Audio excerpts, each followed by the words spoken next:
search the world to my head.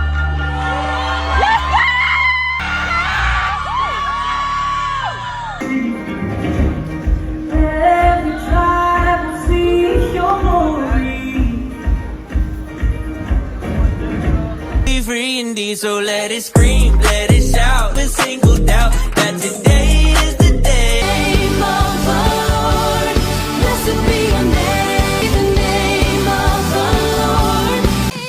The Spirit of the Lord is great and mighty. The Spirit of the Lord is great and mighty. Is the day that the Lord has created. Have a celebration. Una sa lahat, hindi po natin dinideny na may dancing sa Biblia, especially in the Old Testament. Ilang mga halimbawa ng dancing sa Biblia ay nung sumayaw sila Miriam at ang mga kababaihan sa Exodus chapter 15 verse 20. Pero ito ay celebration of God's deliverance of the Israelites from the Egyptian army, pagkatapos nilang makatawid sa Red Sea. Pero take note, hindi ito isang church service setting at lalong hindi ito katulad ng pagsasayaw sa napanood nating video. At si King David din ay sumayaw sa Panginoon sa 2 Samuel chapter 6 verse 14. Pero ito ay isang personal expression of joy during the Ark of the Covenant's transport. Again, not a New Testament church service.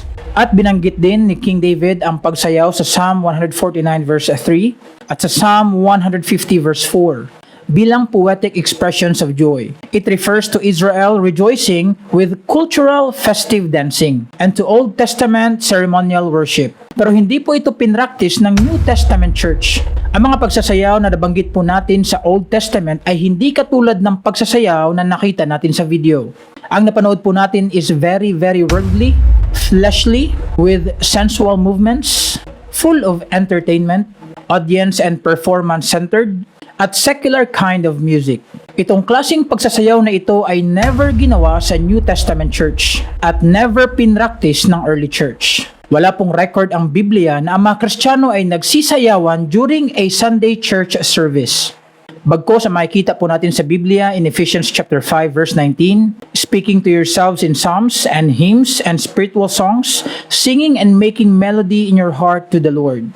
At sa Colossians chapter 3 verse 16, let the word of Christ dwell in you richly in all wisdom, teaching and admonishing one another in psalms and hymns and spiritual songs, singing with grace in your hearts to the Lord. Kung babasahin natin ang New Testament, maliwanag na ang pagtitipon ng mga Kristiyano bilang church ay may singing, prayer, teaching, giving, Lord's Supper, and fellowship.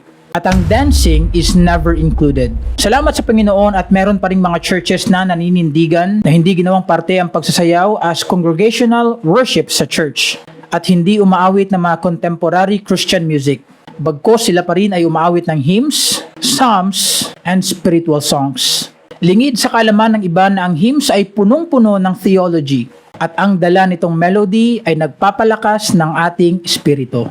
Again, Ephesians chapter 5 verse 19, speaking to yourselves in psalms and hymns and spiritual songs, singing and making melody in your heart to the Lord.